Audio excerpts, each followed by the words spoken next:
Ocho Diretso. Eto na! Eto na! Eto na!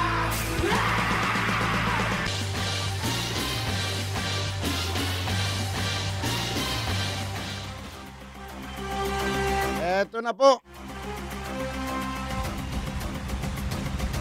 Magandang hapon po.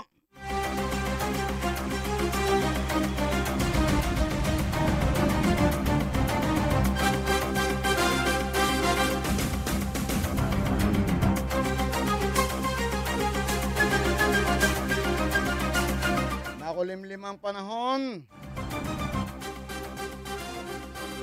Dahil pumasok na po sa ating bansa ang bagyong pinangalanang Lando.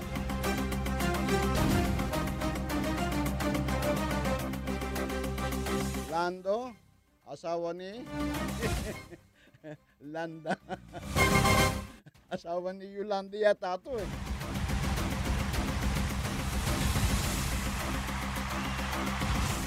Pumasok na nga raw po sa Philippine Area of Responsibility, dakong alas 2 ng hapon kanina, ang bagyong may international name na Kopu.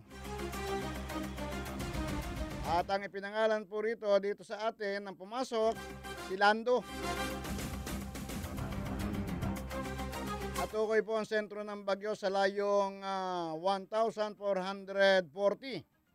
1,440 milya sa silangan ng Luzon. Taglay po nito ang lakas ng hangin na umabot daw po sa 65 kilometers bawat oras at mga pagbugsong abot hanggang sa 80 kilometros bawat oras. Sa pagtaya po ng Pag-asa, kung hindi maglalandfall ay lalapit ang mata ng bagyo sa Northern Luzon sa araw ng Linggo. At ngayon pa lamang po ay pinaghahanda na ng Pag-asa ang mga residente sa Luzon. Huwag matigas ang ulo dahil unti-unti nang magpaparamdam ang bagyo simula Biyernes. Ala, yung mga titigas-tigas na naman ang ulo dyan. Baka mamaya pagdating ng oras, sasabihin na naman ninyo, tulungan ninyo kami. Bakit? Hindi po kami umalis ng aming tahanan. Narito po kami sa bubungan. Tigas kasi ng ulo ninyo. Yung iba naman, talagang kusa na talaga silang umaalis ng tahanan. Yun ang very good. Pero yung mga matitigas ang ulo ay nako. Tinataya pong ang Lando ay nasa 90 kilometros sa east. Nasa east, silangan yan ng Luzon, bukas po ng umaga. At sa Biyernes po ng umaga, ito ay tinatayang nasa layong 560 kilometro sa hilagang silangang hilaga ng Baler. Baler Aurora po yon. At 310 kilometro naman sa hilagang silangan ng Baler Aurora pagdating ng Sabado ng umaga. Pagdating daw po ng Linggo ng umaga, tinatayang nasa 40 kilometro ito ng hilaga ng Apari, Cagayan at 180 kilometro sa hilagang silangan o hilagang kanluran ng Calayan Islands.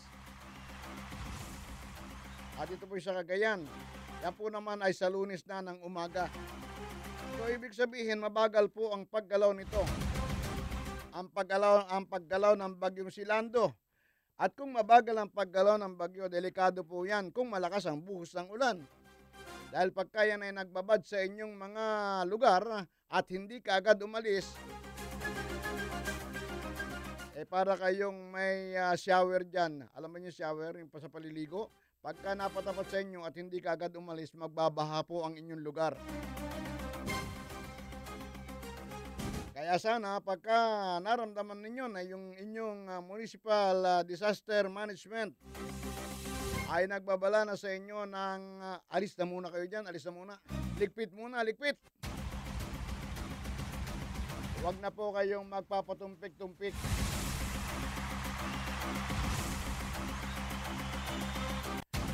baka po kayo'y malagay sa alanganin. Excuse me!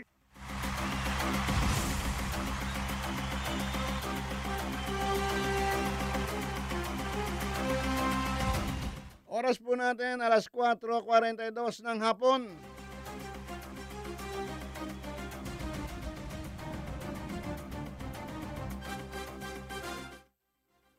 Ako po may nabasang balita rito kanina eh. Etong isang mama na gustong tumakbo sa pagkasenador. Eto pong si Jericho Ikot Petilia. Ito po nagbabalak tumakbo sa pagkasenador.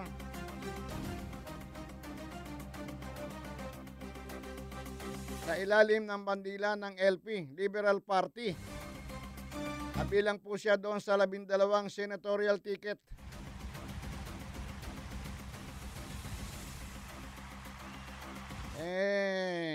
Sabi po niya, kapag ka siya'y nahalal na senador, aba, mantakin nyo talaga. Napakaganda ng kanyang gagawin.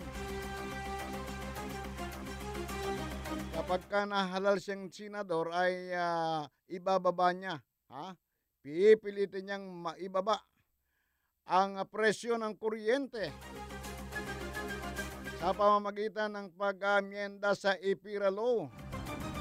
Sa daling magwagi siya sa darating na 2016 election sa senatorial race. Abay, akala niya kaya niyang mag-isa yan. Siyempre po, yan may mga boboto pa. Merong ika nga dadaanin pa yan sa debate, sa plenaryo.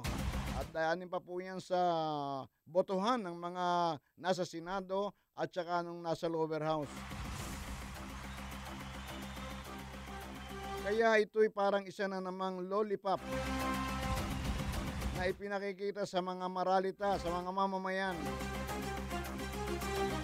Na pinatatakaw-takaw na naman mga mamamayan sa pamamagitan ng mga magagandang pangako. Ang tagal mo dyan na sekretaryo. Sekretaryo ka ng Energy, Department of Energy. Na napakatagal na panahon. Ay bakit ka hindi nakahagilap ng isang mambabatas at ipinasulong mo ang pag-aamyenda sa EPIRA Law? Bakit ngayon lang ipapangako? Dahil ba ikaw ay tatakbong senador? At nais mong hikayatin ang mga mamamayan na iboto ka sapagkat ito ay kaya mong gawin?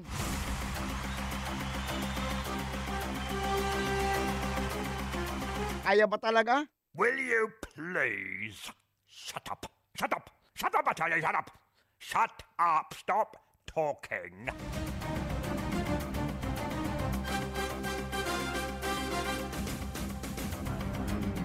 Sabi po ni Petilla, ang mga magagandang probisyon sa EPIRA Law ay dapat manatili. Subalit ang mga probisyon na kontra mamamayan at pabor sa mga may-ari ng IPP ay dapat alisin. Ito po mga independent power producer. At palitan para mapababa ang presyo ng kuryente. Naku naman.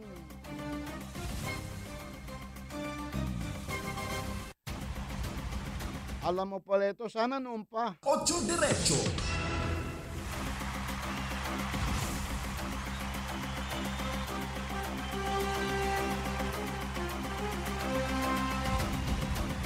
Yan pong IPP, yan po ay nagumpisa itong independent power producer. Nagumpisa po yan sa panahon ni dating Pangulong Ramos, Fidel B. Ramos. Dahil noong pong panahon ng dating Pangulong Cory Aquino, sumalangit daw ang kanyang kaluluwa.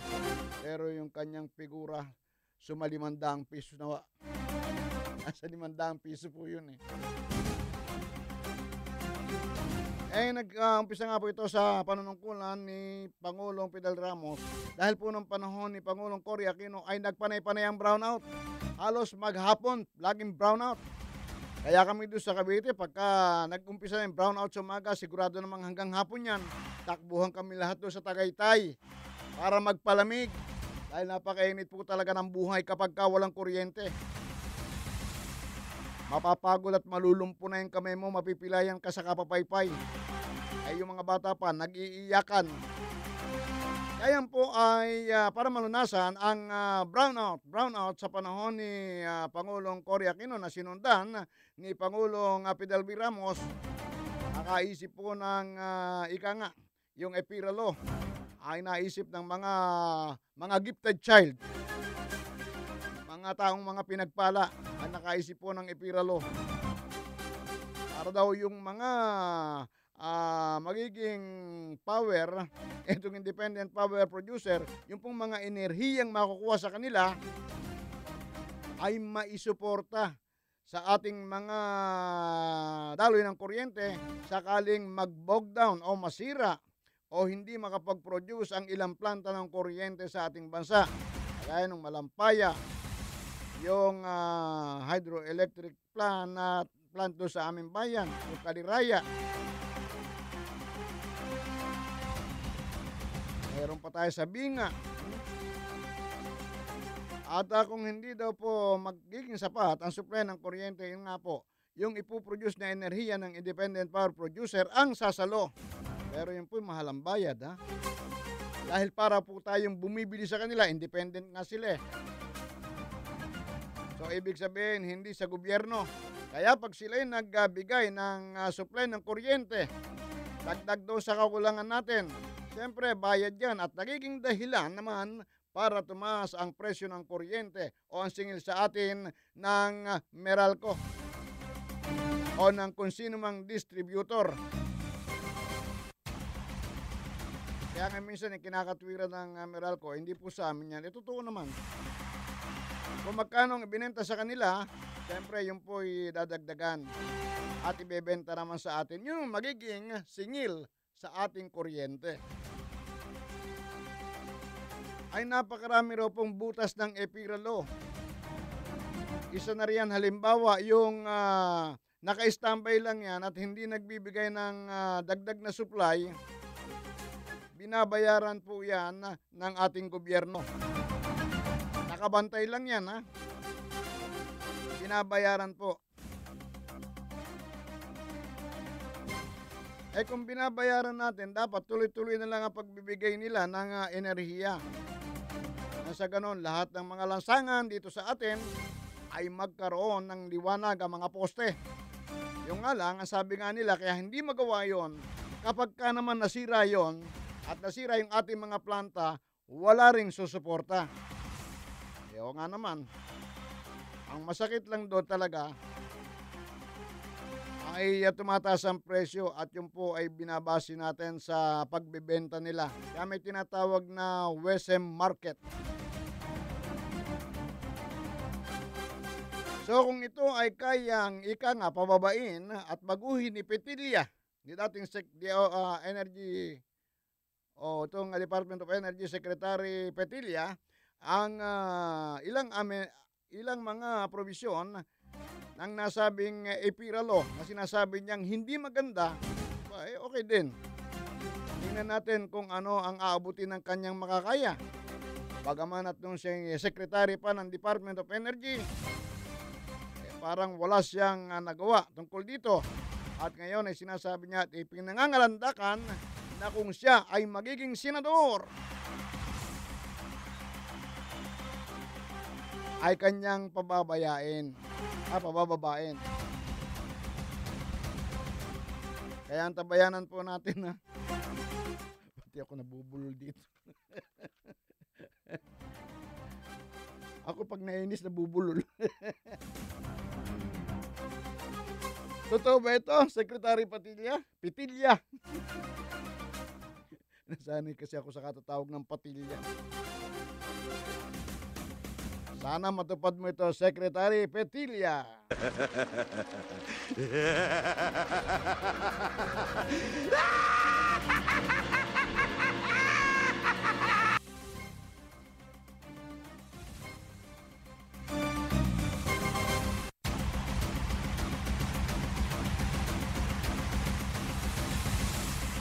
Ito po sa Maynila. Kakaroon ng parang karnabal.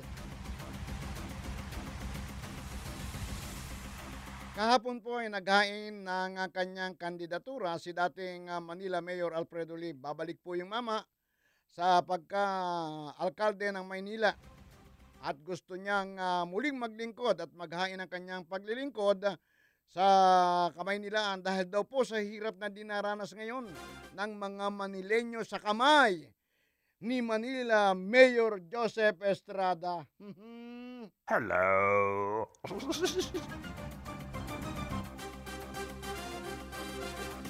Mula po doon sa Luneta, naglakad si Mayor Lim. At ito po ay patungo sa anggapan ng COMELEC sa Roseros Street. Kasama po niya ang kanyang vice mayoralty candidate na si Manila 1st District Representative Benjamin Asilo. Hindi na si Isko Moreno, ano? Dahil nag-break na sila noon pa eh. Ayon po kay Lim, ibabalik niya ang mga libreng serbisyo ng lungsod. Gaya po ng healthcare at edukasyon sa sandaling makabalik siya sa pwesto. Kahapon nga may tumawag dito sa akin. Habang po tayo nagpo-programa at inirereklamo yung mga nangyayari sa Maynila. Lahat daw po ng dati ay libre, ngayon ay may bayad na. Galit na galit kay Mayor Estrada. Sabi niya, alam mo Kuya Joey, yung hospital dati libre. Wala kaming binabayaran. Aba ngayon lahat may bayad. Pupunta ka lang doon, magpapacheck up, magpapakompine, pati gamot may bayad.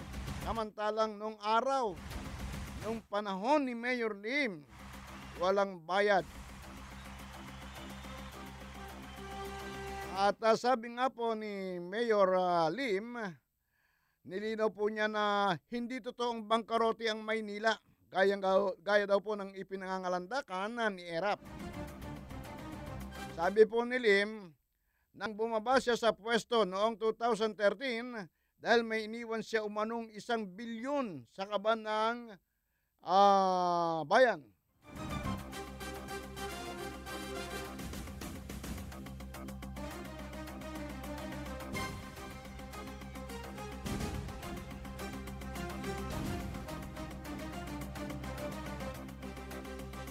Yun po sinabi ni Mayor Lim.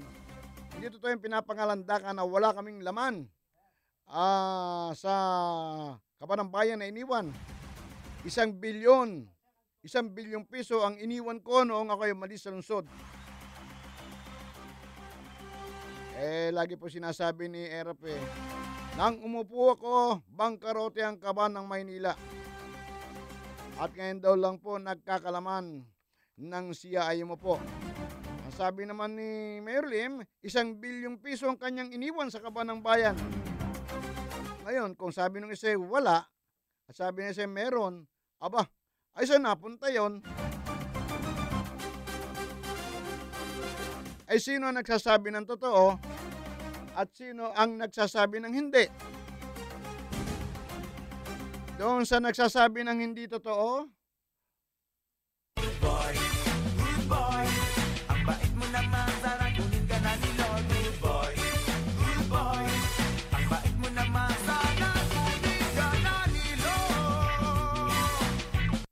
Ocho Diretso.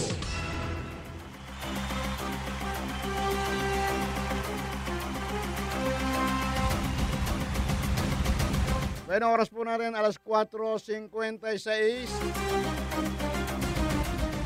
Magtatanggapin tayong ulat muli kay Nestor Kagitla mula sa Maynila. Nestor, please come in. Maging ang grupong SOS Coalition ay sumugod din sa punong tanggapan ng Commission on Election sa Palasyo del Gobernador sa Intramuros, Manila. Bitbitang Kapolina ay nananawagan ng grupo sa mga tumatakbong kandidato na pairalin at gawing literal na malinis ang 2016 election. Nakasaad sa kanilang tarpaulin ang panalo ang bayan at kalikasan sa halalan walang basura. Inigayat din ng grupo ang mga kandidato na sana daw ay gamiting mga campaign materials ay huwag magpako ng mga poster sa mga poste.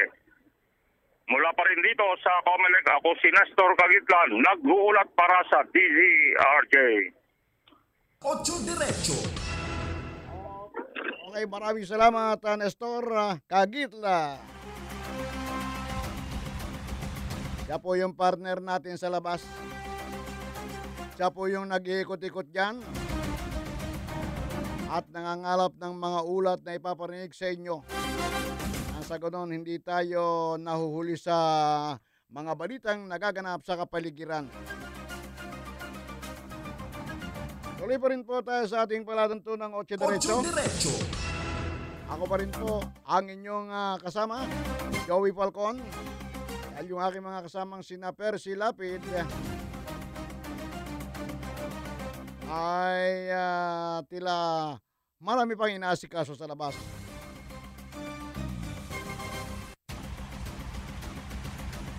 Samantala, hindi po sa jogging makikipagtunggali si Estrada kay Lim dahil naghamunan yata itong dalawang ito, ha? Tila hinahamon ni Lim na mag-jogging si Estrada. Eh, paano makapag-jogging yung mama? Eh, nakita naman ninyo kung lumakad.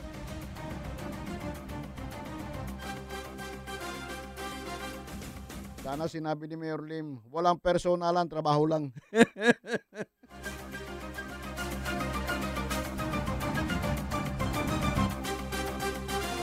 Hindi sa jogging makikipagtunggali si Estrada kay Lim matapos na hamunin po ng huli ang una na mag-jogging sila upang mapatunayan daw kung sino sa kanila ang mas may malakas na pangangatawan. Ayon kay Estrada, hindi niya papatulan ang jogging dahil sa matatanda lamang ito at posibleng maging sagutin niya ito si Lim sakaling mag-collapse. Will you please shut up? Shut up! Shut up, I tell you, shut up! Shut up! Stop talking! Mas makabubuti raw kung boxing na lamang sila o sa boxing na lamang sila maglaban. Dahil dito, ipinakita pa nga raw ni Estrada ang kanyang bilis sa harap ng mga mamamahayag. Nag-boxing, nag-shadow boxing yung mama. Maghahain daw naman ng COC si Estrada ngayong kanina alas 12 ng tanghali. Nakatakda siyang maghain ng COC. Tuloy kaya? Indikasyon na po ito ng liwanag sa kanyang administrasyon. Magugunitang nauna na pong nag-file noong Lunes ng kanyang COC. Yung pong isa nilang makatunggali, itong si 5th District Congressman Amado Bagatsing. Bali tatlo yung maglalaban-laban dyan eh. Si Mayor Lim, si Congressman Amado Bagatsing, at si Erap.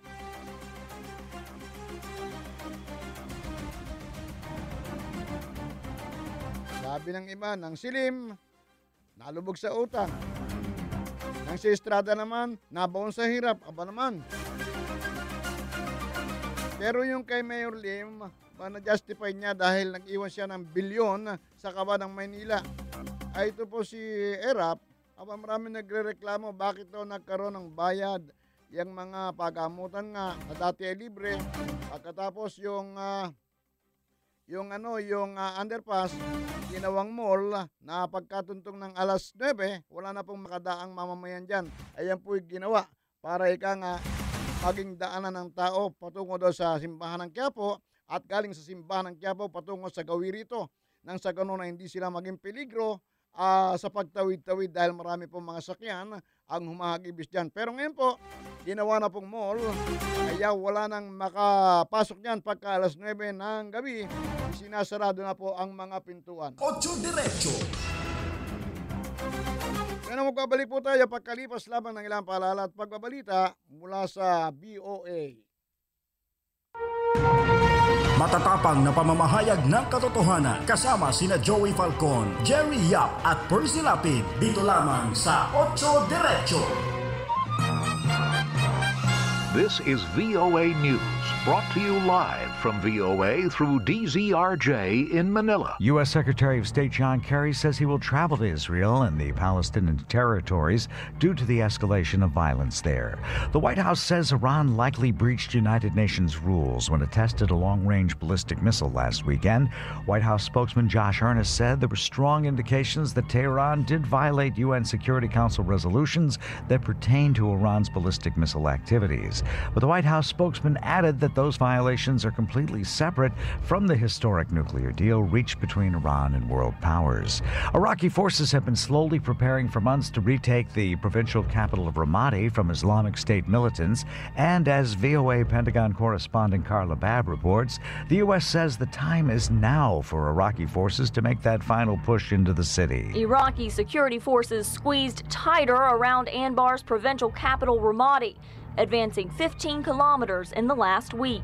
The push came as the U.S.-led coalition launched 52 airstrikes in or near Ramadi in the last 10 days. Coalition spokesman Colonel Steve Warren. A combination of the recent successes that they've had, along with the increased air power and increased ISR that we've allocated to the Ramadi fight, we believe that now is the time for a final push. U.S. officials say Iraqi forces have encircled Ramadi, covering all 4 approaches into the city.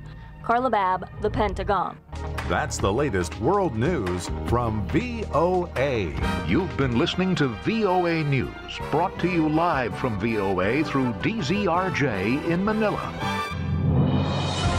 Ito ang DZRJ 810, a Tri-Media Broadcasting Network, ang himpilan ng bawat Pilipino.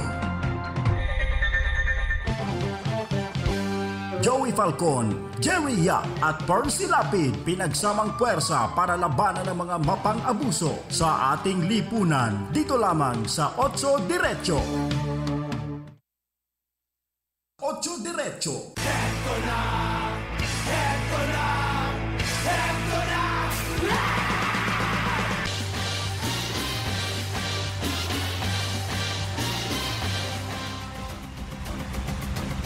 Heto na, heto na.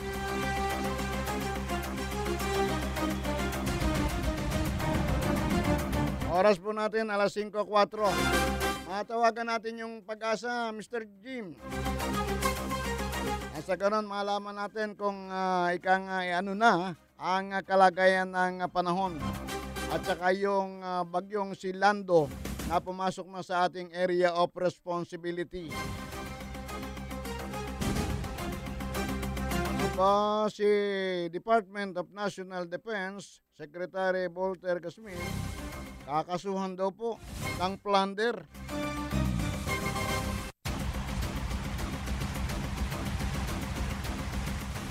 Dahil daw po ito doon sa mga maanumalyang, sabi nila maanumalyang chopper deal, yung pagbili po ng mga helicopter. Malaki-laki ro pong halaga yun. Kaya naman ilang grupo ang nagsampa ng kasong plunder kay DND Secretary Gasmin at ilang pang kasama. So antabayanan po natin yan. At isa po sa magiging laman ng mga malalaking balita yan sa mga susunod na araw. Dahil alam po naman ninyo, ngayong nagsasampahan na ng kanilang COC o Certificate of Candidacy, yung mga gustong tumakbo sa mga posisyon sa darating na 2016 election, nag-iipon na po ng kanya-kanyang tumpok ng putik yan. At handa po magbatuhan na yan. Bato rito ng putik, bato riyan. Sabuyan ng tubig na marumi, sabuyan yan. Lahat ng mga masasama ikukulapol sa kanilang mga kalaban. Matirang matibay. Ang pikon talo. Kung nais po ninyong makisali dito sa ating palatuntunan sa pamagitan ng inyong mga sumbong, o may nais kayong linawin at nais niyong itawag natin sa mga kinaukulan kung anong yung reklamo, magtungo lamang kayo sa www.810 8trimedia.com. O i-text ninyo, ha? Mag-text kayo sa ating text line 0977 342 1644. Ulit, 0977-342-1644. At ang ating pong hotline, 412-0288. Para naman tayo sama-sama sa pagtalakay. Kung ano man ang gusto ninyong matalakay dyan sa inyong lugar, baka hindi napapansin. Ocho Diretso. Excuse me.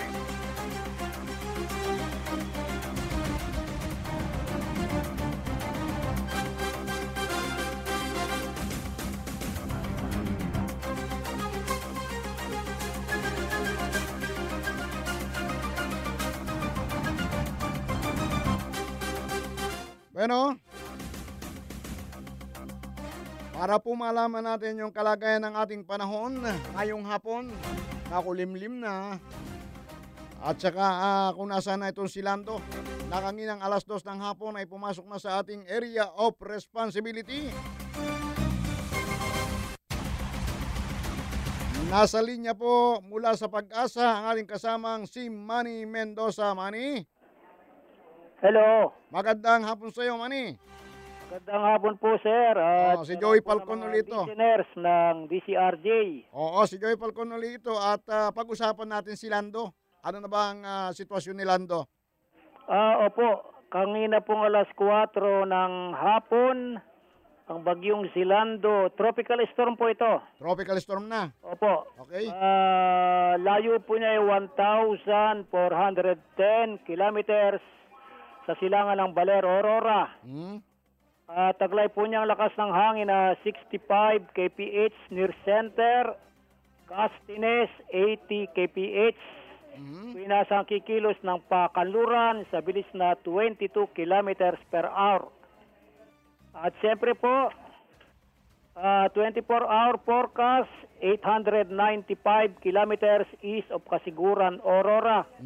48-hour forecast, 500 kilometers east of Kasiguran, Aurora. Okay. 72-hour forecast, 320 kilometers east of Tuguegarao City. 96-hour forecast, 125 kilometers east of Tuguegarao City. 120-hour forecast, 45 kilometers north of Tuguegarao City or in the vicinity of Gataran, Cagayan. Palapit ng palapit Papalapit po ng papalapit. Assuming na hindi po magbabago yung kaniyang velocity na 22 kilometers per hour at yung pong course or trajectory, siyempre sa dulong Hilagang Luzon, preferably sa may Cagayan Valley, Cagayan Province, tatama po ang bagyong si Lando. So, mga anong area, Lunes o Linggo? Yung pong 120-hour forecast, Monday afternoon. Yung nga po niya ay 45 kilometers north of Tuguegarao City. Ibig sabihin, nasa lupa na po yun. Malapit na, no? Hindi, 45 kilometers north of Tuguegarao City. Ay nasa lupa na nga. In the vicinity of Gataran, Cagayan. Gataran, Cagayan. Opo, sa Monday afternoon. Monday afternoon. So yung mga taga-Cagayan, kinakailangan maghandahan-danan. Lalo-lalo na dyan sa Gataran. Opo. Assuming na yung pong velocity niya na 22 kilometers per hour ay mananatili at yung trajectory, yung course, yung patutungo. Kung hindi liliko. Kung hindi liliko pa kanan, pa kaliwa, pataas, pababa, ay sigurado doon nga po tatama itong bagyong ito. So sa tantya mo, itong lakas ng bagyong si Lando, sapat ba ito para makagiba ng bahay, makabuwal ng puno? Opo naman. Tropical storm po yan eh. Malayo pa po, 1,410 kilometers. Ibig sabihin, pagdating na po nito ng kalupaan ng Cagayan, baka typhoon na po ito. Oo, kaya ngayon pa mananawagan na ako para mapaggandahan dahil mga taga-Cagayan. Opo. Okay, maraming salamat, Manny, ha? Siyempre, mga taga ay malayo pa po ito eh. Kaya mas mabuti na yung pong mga nakikinig sa DCRJ na sumunod po sa ipinagtatagubili ng Pag-asa na maging alerto, maging handa sa pagsapit ng bagyong Silando, assuming na dyan nga po sa Cagayan Valley patutungo ang bagyong Silando na hindi po magbabago ang course at velocity ng nasabing bagyo. Okay. Maraming salamat, Manny. Salamat din po, from Pag-asa, Manny Mendoza reporting for DCRJ. Good afternoon po. Good afternoon, Manny. Ocho Diretso.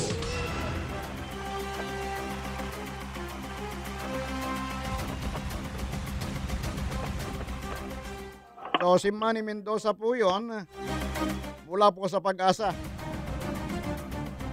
At narinig naman ninyo, mga taga-Gataran na Cagayan, sa Lunes ng gabi, kung hindi po magbabago ang trajectory o yung tinatahak na landas. Hindi yung tuwid na daan ito, tinatahak na landas. Mamaya, ang kinin naman ng LP ito. Kung hindi po magbabago yung trajectory, yung tinatahak na landas, dyan po sa inyo, sa Gataran, Cagayan, maaaring tumama yan sa Lunes ng hapon. Anong gagawin? Abay, syempre, maghanda-handa na kayo. Yung mga dapat mabitbit, ay bitbitin nyo na, balutin nyo na. Halimbawa, yung mga titulo ng lupa, yun ang mga mahalaga yung mga mahirap makuha pagka nabasa o pagka naiwanan at hindi na isalba. Ay yung mga birth certificate, makukuha naman ninyo sa NSO yan Pero kung magagawa ninyong likumin na rin o sinupin, ay yun na muna ang ihanda ninyo. Samahan nyo na ng konting pera para just in case may panggastos kayo sa inyong pupuntahan. At yung mga kakailanganin, mga pangunahing pangangailangan.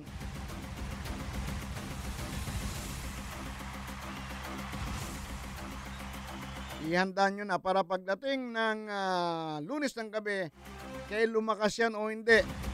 At least nakahanda na kayo, pero narinig naman ninyo sabi ng Pag-asa ni Manny.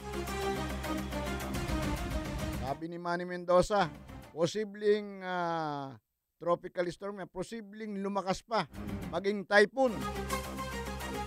Kung hindi magbabago ang kanilang nakikita. Kasi silang taga-silip niyan Silang taga-forecast ng Pag-asa. Ocho Diretso. Bueno, may tatanggapin tayong ulat mula sa ating kasamang si Nestor Cagitla. Nestor, please come in. Okay, magandang hapon sa iyo. Nandito pa rin tayo sa punong tanggapan ng Commission on Election na kung saan ay katabi natin mismo ay yung kinatawa ng AGA Party List sa katauhan ni Kay Briones. Ito ay ang anak ng dating AGA Party List na si Nicanor Briones. Live ho tayo, ma'am. Ano ba yung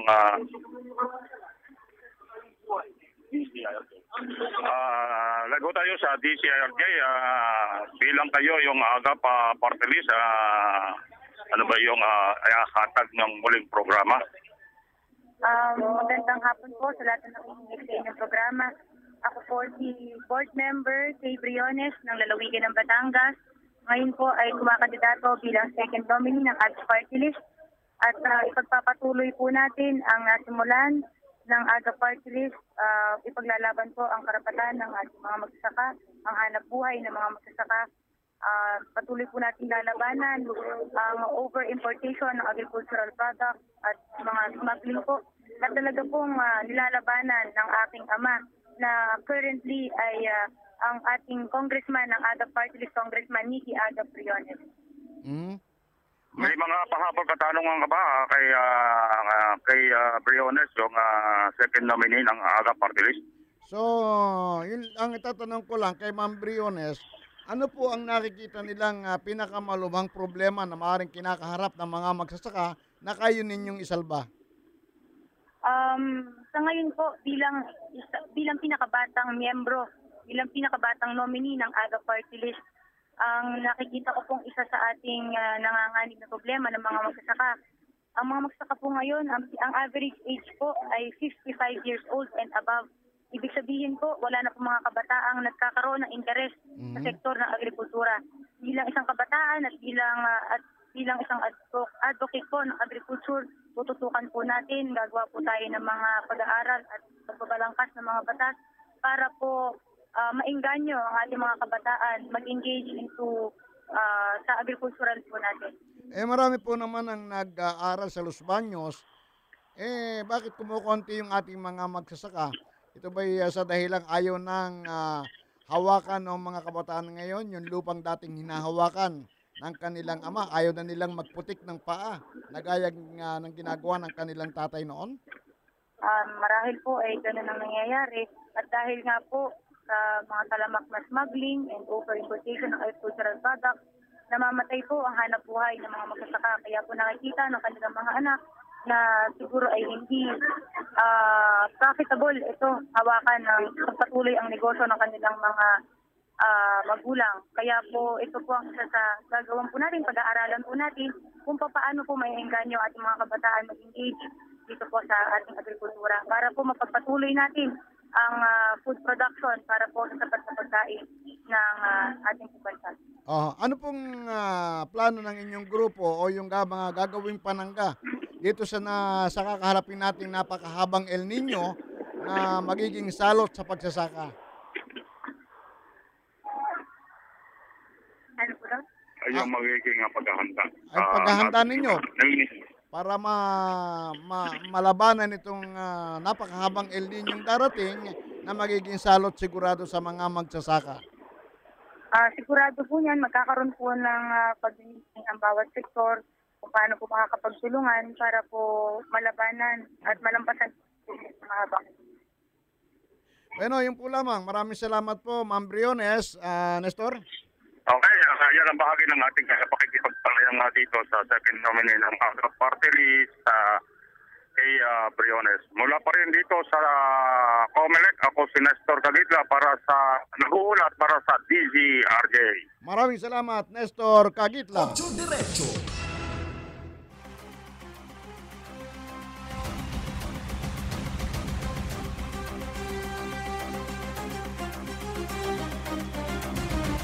Alam nyo, yun ang isang nagiging dilema, nagiging isang malaking problema dito sa ating bansa. Yung mga magsasaka o magsasaka na siyang bumubungkal ng lupa at ikang ay nagpo-produce ng ating mga pagkain, gaya ng bigas, yung palay, bigas, yung mga gulay, ay unti-unti na pong nawawala kung napapansin ninyo. Parang pakonti ng pakonti ang mga magsasaka. Bakit? Halimbawa ba naman, ikaw may anak. Ako anak ng isang magsasaka. Halimbawa, ako ay pinapag-aral ng aking ama. Pinapag-aral ako bilang, halimbawa, isang engineer, isang accountant. Pinag-aral ako ng business management. O paano ako babalik sa pagsasaka? Ay ako nga'y pinag-aral ng aking ama upang kami maiahon sa kahirapan, upang maiba naman ang takbo ng ating buhay. Ngayon, paano nga ako babalik? So, isang kabawasan yun sa bilang ng mga magsasaka. Halimbawa, yung mga gumagawa ng mga tapayan o banga, lalo-lalo na dyan sa Ilocos, sabi nila kumukonti na raw. Ay natural po, pagka ang hanap po ninyo tagagawa ng banga at kayo may anak, diba sabi niya, hindi ko kinakailangang iparanas sa aking anak, kinakailangang huwag danasin ng aking anak ang dinaranas ko ngayon. So pag-aaralin ninyo at matapos makapag-aral yan, sa palagay ba ninyo tutuntong pa yan doon sa putik na ginagawang banga? Siyempre, ang kanyang asikasuhin kung anong kurso ang kanyang kinuha, ang kanyang pagtutuunan ng pansin. Kaya po kumukonti na sa atin yung mga nagtatrabaho sa labor. Yung parang ayaw ng humawak ng araro, ayaw nang humawak ng kalabaw, ayaw nang humawak ng pananim.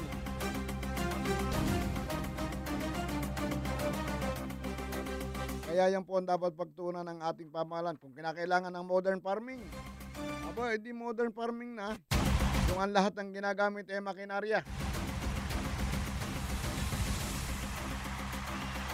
Ano?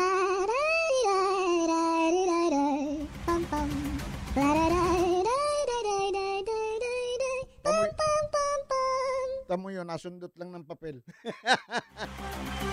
Pero magbabalik po ako pagkalipas ng maikling paalala.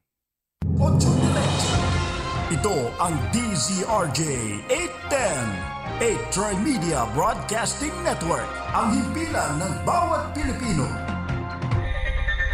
Paalala po, galing sa V-Fresh. Sama-sama tayo magabot ng kabutihan, karunungan, kasipagan. V-Fresh, sigaw ng bayan. V-Fresh, malamig sa bibig. V-Fresh, presko sa hininga. Kabutihan, para sa kapayapaan. Karunungan at edukasyon, upang may progreso.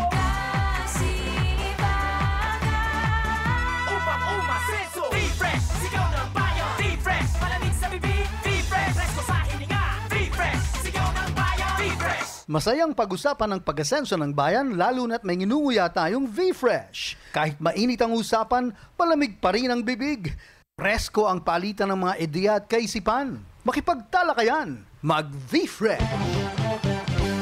Joey Falcon, Jerry Yap at Percy Lapid pinagsamang puwersa para labanan ng mga mapang-abuso sa ating lipunan. Dito lamang sa Otso Diretso.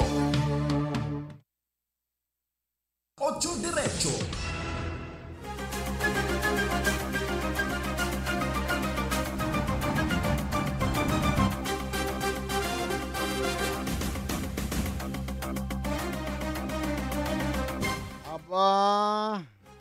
Hindi ba't si ex-MMDA Chairman Tolentino ay nagpabura na sa listahan ng LP? At ang sabi, ayaw na niyang mapabilang doon dahil parang nagdulot siya ng kahihiyan. Sa kanyang palagay, para siyang nagdulot ng kahihiyan sa LP noong mangyari po yung insidente ng malaswang palabas ng Playgirl sa Santa Cruz, Laguna. At hanggang ngayon po, todo depensa pa rin si dating MMDA Chairman Francis Tolentino sa kinasangkutang issue. Agad ito, kumalas na siya sa LP at maaga na rin nagbitiw sa MMDA kaya sana ay mabigyan siya ng tsansa sa senatorial bid. Katunayan na itinuloy po niya ang pagtakbo sa pagkasenador. Tatakbo po si senador, may senyales ha.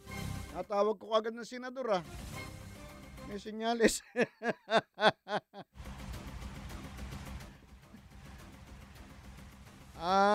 Tatakbo daw po ito bilang independent candidate. Kasama po ni MMDA Chairman Francis Tolentino sa pagpapile sa COMELEC Head Office sa Cavite, si Governor John Vic Remulla. Yun po ang gobernador ng Cavite. Sila pong dalawa ay magkasabay na nag-file ng COC, ng Certificate of Candidacy. Ay nako, talaga naman ang politiko. Napakahirap. Sa kabila ng napakadilim, para naman napakadilim talaga, nangulimlim. Sa kabila ng pangungulimlim ng kapalaran ni dating MMDA Chairman Francis Tolentino, dahil po sa nangyaring pagsasayaw ng ilang bebot sa Santa Cruz na tinawag pong tuwad na daan, nag-file na rin po siya ng COC. Samantala, tuloy-tuloy na raw ang pagtakbo sa pagkaalkalde ng San Juan. Ito si Vice Mayor Francis Zamora. Ito po yung Vice Mayor dati ni Mayor Gia Gomez. At naghain na po si Zamora ng kanyang kandidatura sa lokal na tanggapan ng Komisyon ng Eleksyon. doon sa San Juan para harapin, banggain ang dating incumbent mayor na si Gia Gomez. Ito po yung nanay ni JB Ejercito na inaasahan po naman tatakbo ng re-eleksyon. Yung po magiging bise ni Zamora ay si Totoy Bernardo.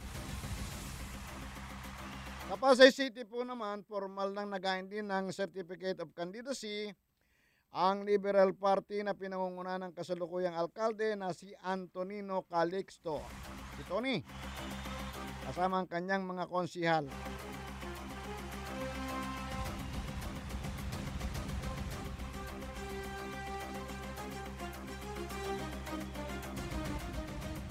So paganda ng takbo ha, tinitingnan natin ika nga talagang nakakarambola ang mga politiko.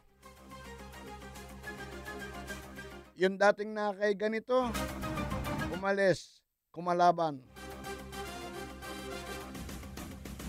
Yung mga dating umalis, lumilipat naman sa kabila. Ay usap-usapan nga raw po nauso na ngayon, jumping the bakod. Pero alam ba ninyo sa Davao, usap-usapan ngayon yung larawan ni dating Davao City Mayor Sara Duterte. Naalala niyo yung anak ni Mayor Duterte na naging mayor doon? Yung nanuntok.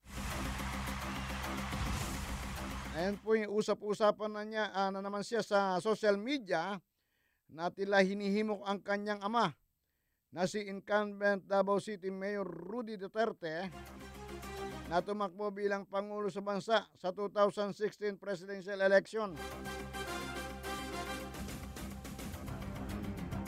Alam ba ninyo ang kanyang ginawa doon po sa kanyang Instagram account? Maliban sa larawan nito na nagpapakalbo, ay may caption pa ito, nakalagay nagpaupaw na lang ko, samtang naghulat ng hashtag Duterte 2016. Nagpakalbo na raw siya samantalang habang hinihintay ang pagtakbo ng kanyang tatay sa 2016 sa presidential election. Nakalagay pa, hashtag kalbo para sa pagbabago.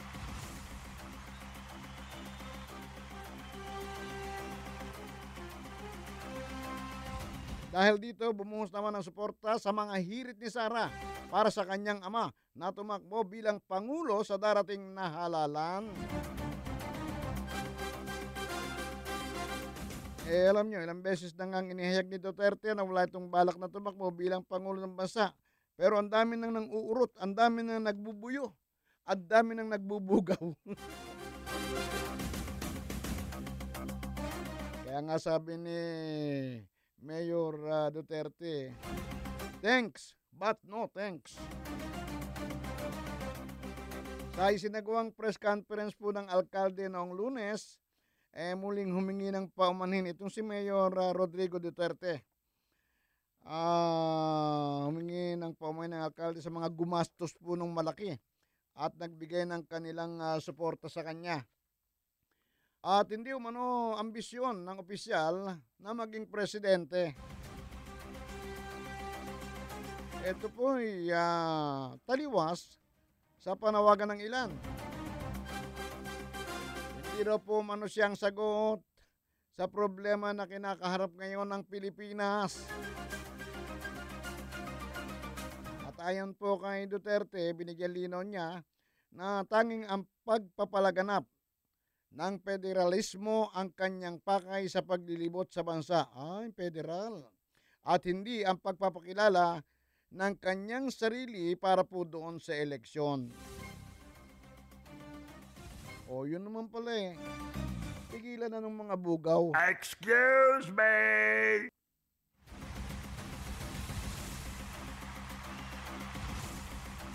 Una na kasing lumutang na nagnanais ang pagnanais ni na Vice Presidential Candidate Bongbong Marcos at Senador Alan Peter Cayetano na kanilang maging kandidato sa pagkapangulo, pagkapangulo. Etong si Duterte. Gusto po ng dalawa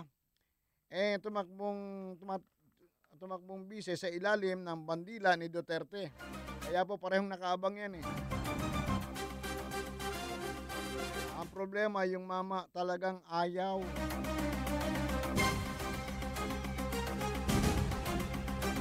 Eh, wag naman yung pilitin yung ayaw. Baka mamaya isusubo ninyo dyan. Pag nagka-problema, iiwanan na. Ocho Diretso.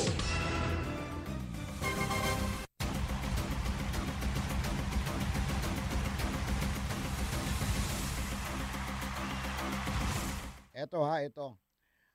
Tiniyak po daw ng Malacanang na may budget na ang Commission on Higher Education o CHED para sa scholarships ng mga mahihirap na estudyante sa kolehiyo.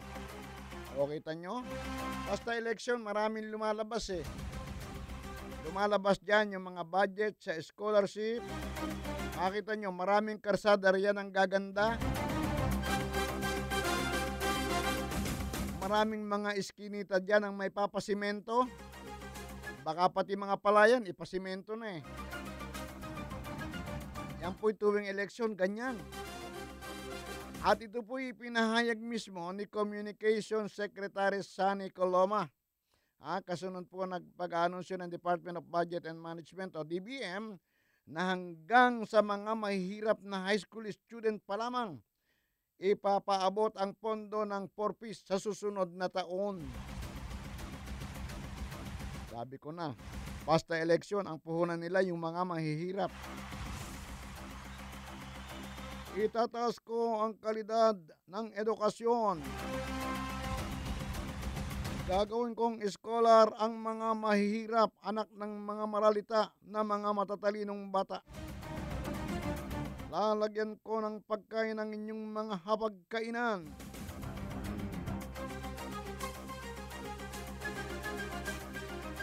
Sa una na pong itinaas ng pamahalaan sa 67 billion pesos ang budget ng conditional cash transfer. O itong CCT, itong inihuhulog sa bangko pagkatapos mawi-withdraw ng mga mahihirap. Ito po ay para sa susunod na taon upang maisali na rin sa mabibiya ang mga anak na nasa high school. Ito po ay mga anak ng mahirap na pamilyang Pilipinong rehistrado sa 4Ps. Sa kasalukuyan daw po ay tanging mga batang nasa elementarya lamang ang kasali sa pinupondahan ng 4Ps. At hindi pa kasali ang mga nasa high school. Lumalabas po sa pag-aaral ng Philippine Institute for Development Studies, isang attached agency ng National Economic and Development Authority o NEDA, na mas mabibigyan ng magandang tsansa ang batang makakahanap ng trabaho, na may tsansang kumita ng malaki-laki kung makakaabot o makapagtatapos kahit man lang sa mataas na paaralan o high school. Aba, yun po ang akala ninyo. Ngayon po, ultimong janitor, hinahanap po ng kahit 2 taon sa kolehiyo. Napakahirap ng pumasok niya sa trabaho, ha? Yung mga graduate lamang ng high school, napakahirap pong makatrabaho niyan. Pwede siguro sa mga pabrika. Tatanggapin ang mga pabrika yung mga nakagraduate lamang ng high school, pero pagdating po ng 6 na buwan, tineterminate. Tinatanggal dahil daw po magiging labag sa labor law kapag 6 na buwan na, lumagpas ng 6 na buwan at hindi nagiging regular ang status ng employment ng mga nagtatrabaho. Kaya po para hindi maging regular ang isang empleyado, bago sumapit ang 6 na buwan, tanggal muna. Ocho Diretso.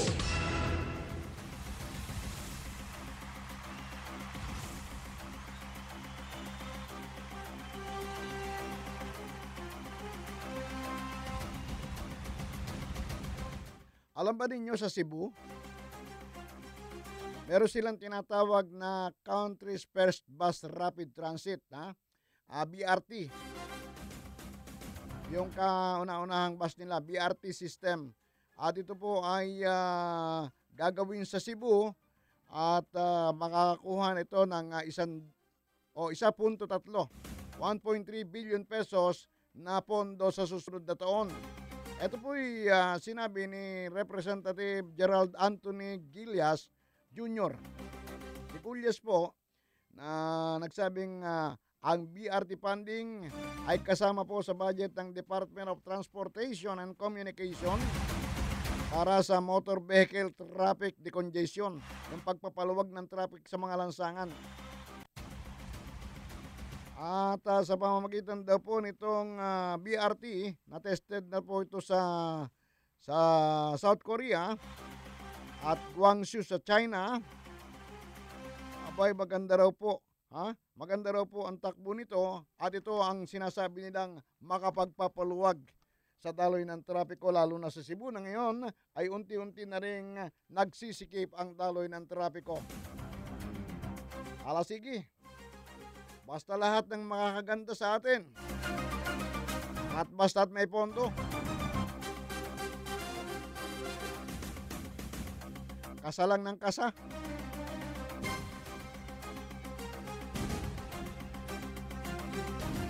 Sugod ng sugod, huwag niyong aatrasan. Etong ikinenis kong isang napanood ko, yung nakuna ng CCTV, yung pulis na parang praning, nagbunot ng baril. Pagkatapos lahat ng masalubong tinututukan, ito po ay si P.O. Manuel Puentes, na miyembro raw po ng Manila Police District sa Station 2. Pero sinabi po ni Chief Director General Ricardo Marquez na AWOL o absent without leave ang status ni Puentes. O kahit na, pulis pa rin siya. Pulis Maynila pa rin yan kahit itanggi ninyo. Kahit yan po ay AWOL. Nasabing AWOL. Pulis Maynila pa rin. At ibig sabihin, yung kanyang inaasal, asal Pulis Maynila.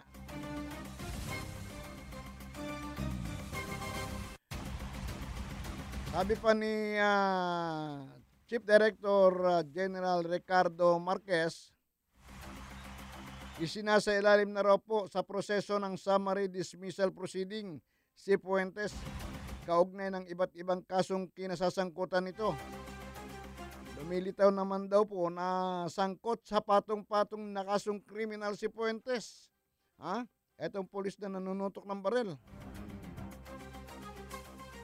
Kabilang na raw po sa mga kaso nito ang illegal possession of drugs.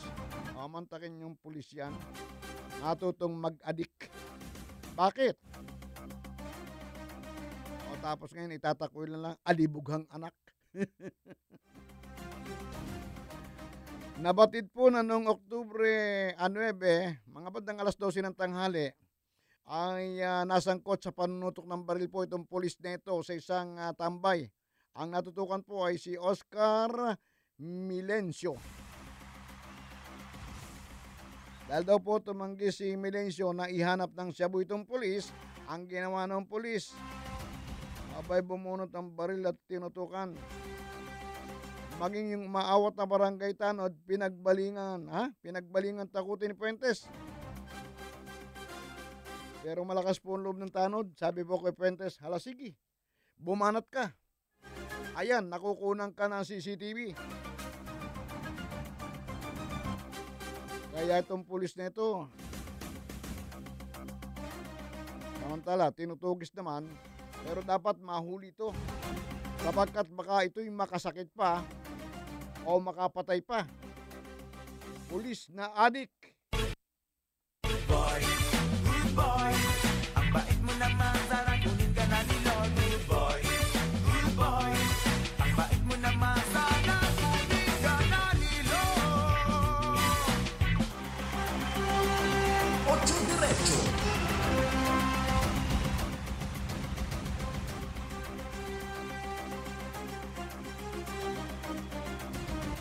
Alas 5:41. Napakadali naman ang oras, ano? Parang kangina lang.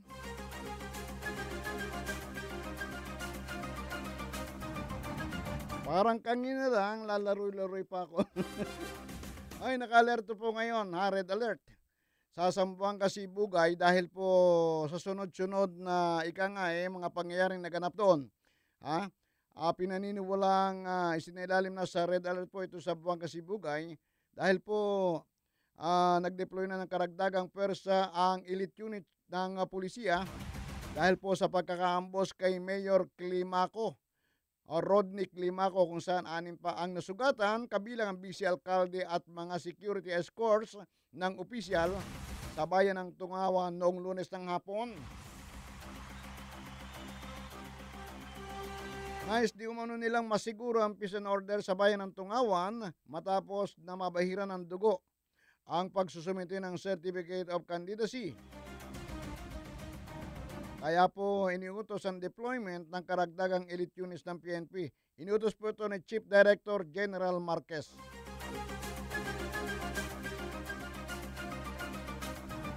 Magugunita na noong pong tinambangan ng mga hindi kilalang lalaki ang pick-up service sa kahabaan ng highway sa barangay Kayamkam kung saan napatay si Tungawan Mayor Randy Climaco. Habang sugatan naman ang Vice Mayor na si Abison Abdurak. Ang mga ito po ay nirat-rat matapos makapanggaling sa pagpapile ng COC. Kaya nga po sisilipin daw ng pulisya ang anggulong may kinalaman sa personal na alitan o clan war at ang political motive. Kasalukuyang ipinadala na si Police Deputy Director General Danilo Constantino sa nasabing lugar upang alamin ang pagtaya sa banta sa seguridad sa gaganaping halalan sa Mayo ng taong 2016.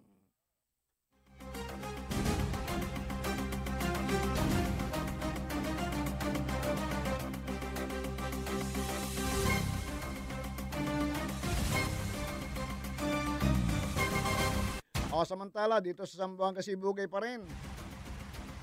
Yung pong mayor na kinidnap at binihag di umano ng mga teroristang Abu Sayyaf ang isang mayor sa bayan ng Naga, Zamboanga, Sibugay. Pinalaya na rin daw po kahapon ng umaga. Ito pong alkalding ito ay sinaga Mayor Gemma Adana.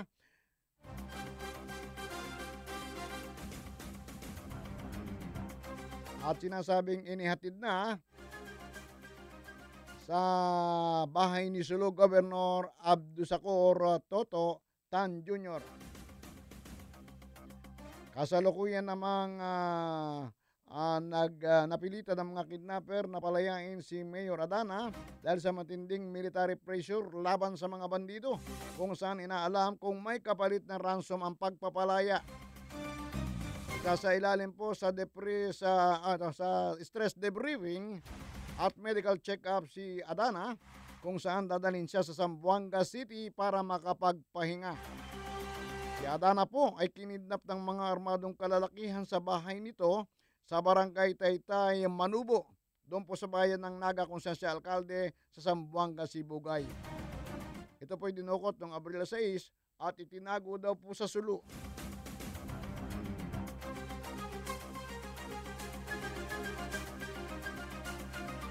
Oras natin alas 5:49.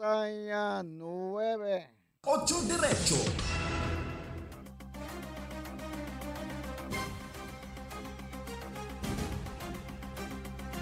Wala ng buhay, ano? Excuse me!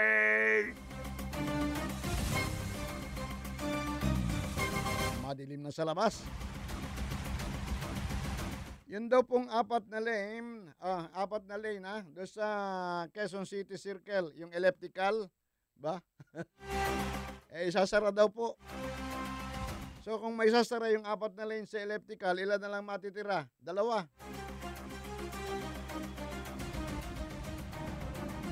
At yan daw po ay may gagawing proyekto riyan na tatagal ng 21 araw. 21 araw ang itatagal ng project construction. Kaya yung pong mga dumadaan dyan, mas maganda siguro humanap-hanap na kayo ng ibang malulusutan sapagkat sigurado na kapag sinara yung 4 na lane dyan, 2 na lamang ang matitira, ay dyan pa naman bumubuhos ang dami ng sasakyan. Ilan yung mga nagsasangarian?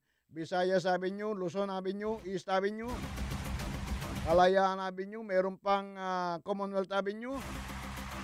Pagka nagsama-sama po ang mga sasakyan na nanggaling sa mga lusutang yan at sama-samang umikot sa elliptical circle, patay tayo dyan.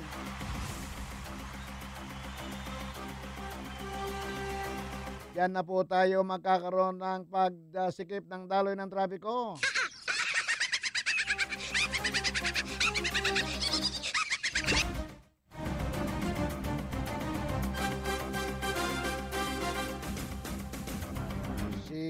Risa Hontiveros at si Mark Lapid nag-file na rin ang kanilang COC. Si Kiko Pangilinan, si Kakiko.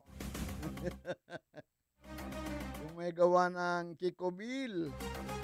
Kaya yun yung mga kabataan, mga hamog, hindi madakip-dakip dahil sa iyong bill. Naghain na rin po ito ng COC para sa pagkasenador. So, yung anak ni Lito Lapid, si Mark Lapid, ay sa pagkasenador. Samantalang po itong si Lito Lapid, na ngayon ay tapos na ang kanyang termino sa Senado, ito po ay naghain na rin ng COC. Para saan? Para po sa pagka-alkalde ng Angeles City sa Pampanga.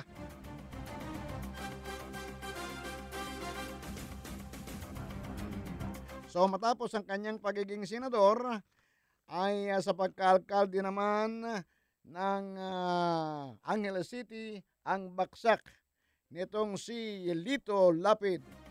Itong si, si Guerrero? Si Leon Guerrero.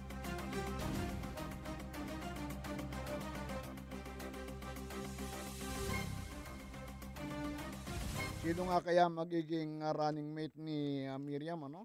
Ha?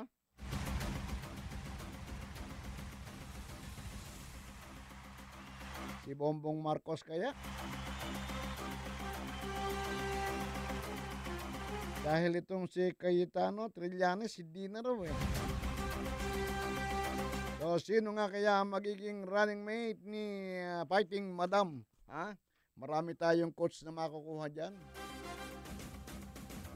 Ay, si Madam eh, siya ang reyna ng coach eh.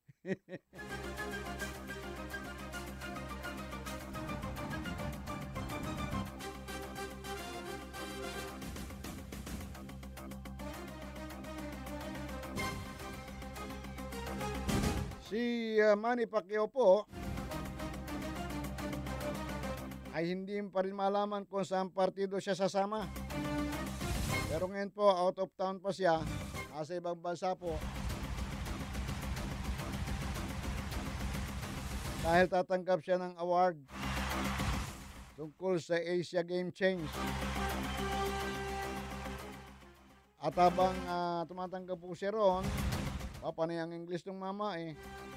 Talagang sinasabi niyang hindi niya atrasan ang laban sa pagkasenador at lalong hindi siya atras sa laban niya nitong bago mag-eleksyon.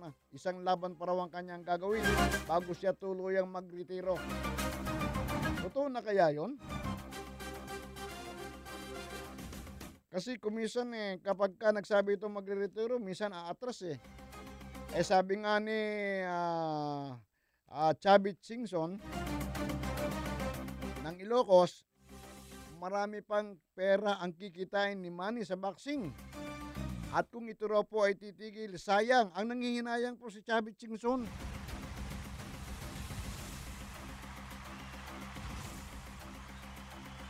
Nanghihinayang po siya sa kikitain ni Manny. Ha? Kaya dapat tingnan natin kung ito'y tuloy-tuloy pa ang pagboboxing o totoo ang kanyang sinasabi na siya ay titigil na sa pagboboxing.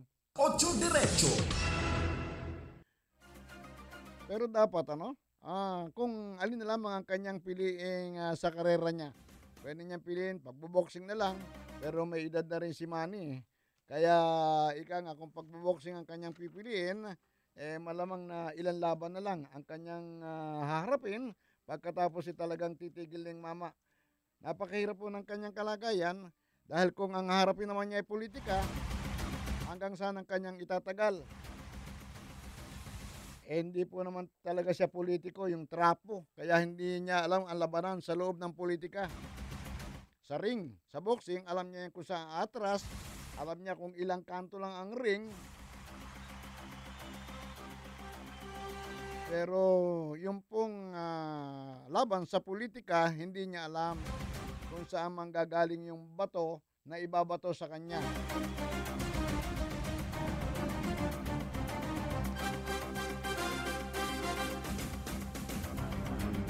Alas 5:52. 8 Diretso.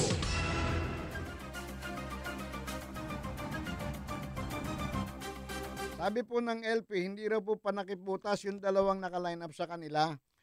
Alam nyo, mayroong naka-line up, di ba? Yung line up ng senatorial candidate nila, lahat halos kilala, sina Drilon, sina Pangilinan. Pero yung dalawa pong bagong pangalan na nakabit, yung po ipinalit kay dating MMDA Chairman Francis Tolentino at kay Manny Pacquiao na hindi nga nakabilang sa slate ng senatorial lineup.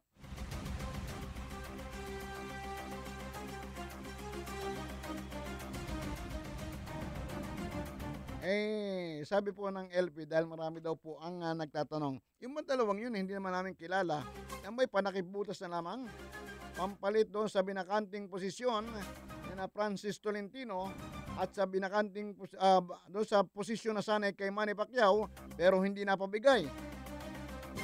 Hindi raw po. Ito po yung sina Party List Representative Crescenta Paez. Kilala nyo? Kilala ba ninyo si Crescenta Paez? Hindi At ang isa pa ay itong DILG Assistant Secretary raw for Muslim Affairs. Ito po si Nariman Ambolodto.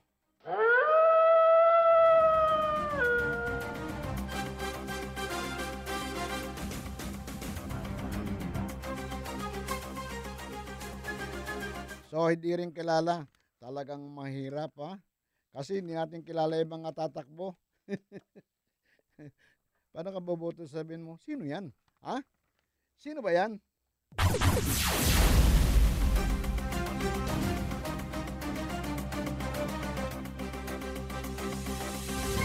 Alam ba ninyo na yung isang napasama sa kaso ng Ampatuan Massacre, ito pong nangyaring massacre noong Nobyembre 23, 2009, 58 napatay doon at 32 doon ay journalist. So yung pong isang sangkot doon na nakapagpiyansa. Ito po si Sajid Islam Uy Ampatuan. Anak po ito ni dating Governor Andal Ampatuan Sr. na namatay kamakailan sa liver cancer. Yung pong kanyang anak na si Sajid Islam Uy Ampatuan na nakalaya lamang sa pamamagitan ng piyansa na 11.6 million dahil nga po sa pagkakasangkot sa Ampatuan Massacre ay kakandidato pa. Mantakin nyo yan. Sabagay, demokrasya talaga. Pero ito po ay kakandidato bilang alkalde ng Sarip Agwak sa Maguindanao. Yung kanyang kapatid na si Governor Saldi Ampatuan ay hindi po pinalad na mapayagang makapagpiyansa para makalaya. So si Sajid Islam Uy Ampatuan natatakbo bilang mayor ng Sharif Agwak. Ang makakalaban po ay mga Ampatuan din. So kita nyo ang politika, Si Sila na lang ang naglalaban. Wala nang iba. Basta makaposisyon. Kasi daw po, yun ang ibinili nung kanyang ama na si Governor Andal Ampatuan Sr. na pumanaw nga kamakailan sa pamamagitan ng liver cancer. Ang bilin daw po kay Sajid ni Andal Ampatuan Sr. ay muling ipunin ang kanilang mga kaanak at bawiin ang corona na sila ang namumuno sa Maguindanao. Itaas daw po ang bandila at muling hagilapin yung mga kaanak na sa ganon sila muli ang makapaghari sa Maguindanao. Abamantakin mo yan, no? Ito po si Sajid Islamoy Ampatuan ay tatakbong alkalde sa ilalim ng bandila ni Vice President Chedjo Marbinay, yung United Nationalist Alliance.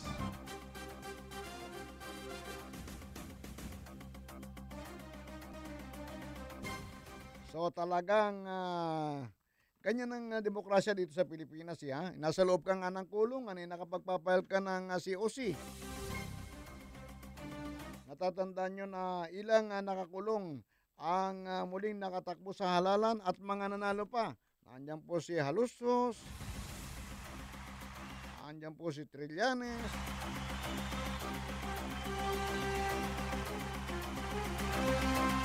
so yan po ang ating demokrasya. Will you please shut up? Shut up! Shut up, I tell you, shut up! Shut up! Stop talking! Susunod po sa atin ay ang Clinic on Air ni Dr. Charlie Mendez. May 2 minuto po tayong natitira. Alisto po kayo sa pagsisikip ng daloy ng trapiko dahil labasan na yung mga nasa opisina. Kanina pa. Tapos umaambun-ambun pa. Mag-ingat sa pagmamaneho. Dami pong aksidenteng nangyayari. At yung mga tumatakbo yung mga tatakbo sa pagka-kandidato sa 2016, ingat-ingat kayo. Siguro mas makabubuting magsadya na kayo ng bulletproof. Excuse me!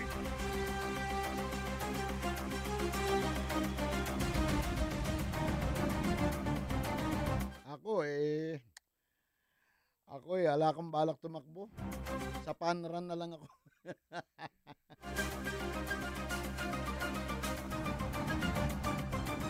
Bueno mga kaibigan, talagang kahit atakin ko ang oras, walang-wala na. Ika nga, said na. Sa pangalan po ng aking mga kasamang sina Jerry Yap at Percy Lapid, ito po si Joey Falcon, nag-iwan sa inyo ng isang magandang gabi dito sa ating palatuntunan. Ocho Diretso. Hanggang bukas na muli, magsama-sama tayo sa ganitong oras at timpilan, alas 4:30 hanggang alas 6.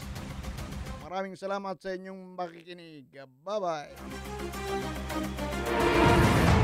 Ocho Diretso, programang maghahatid sa inyo ng mga balita at impormasyon, pagsubaybay sa mga pangyayaring nagaganap sa paligid, paghimay sa mga isyung nais malinawan ng lipunan at pagdinig sa tinig ng bayan na nais alamin ang katotohanan sa likod ng mga katanungan. Samahan ng tambalang Joey Falcon, Jerry Yap at Percy Lapid. Ocho Diretso.